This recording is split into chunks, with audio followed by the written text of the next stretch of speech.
আমি আপনি যখন সালাতে দাঁড়াই, বিশুদ্ধভাবে সহিভাবে ওযু করার পরে যখন সালাতে দাঁড়ালাম, সালাতে দাঁড়ানোর তাকবীরে তাহরিমা বাঁধার পরেই দিলের ভিতরে, অন্তরের ভিতরে একটা নিয়ত করতে হবে।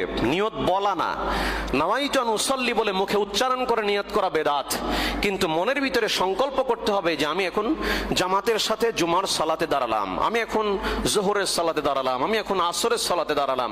মনের ভিতরে একটা সংকল্প করতে হবে। এরপরে তাকবীরে তাহরিমা বেঁধে সালাত আরম্ভ করতে হবে। তাকবীরে তাহরিমা কি?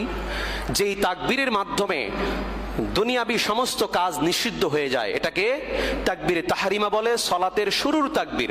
এই তাকবীর যখন আমি আপনি দিয়ে হাত বাঁধবো, তাকবীরে তাহরিমার সময় হাত কতটুকু উঁচু হবে? 2 হাত। আল্লাহ রাসূল সাল্লাল্লাহু আলাইহি ওয়াসাল্লাম কতটুকু উঁচু করতেন খেয়াল করেন। সম্মানিত উপস্থিতি।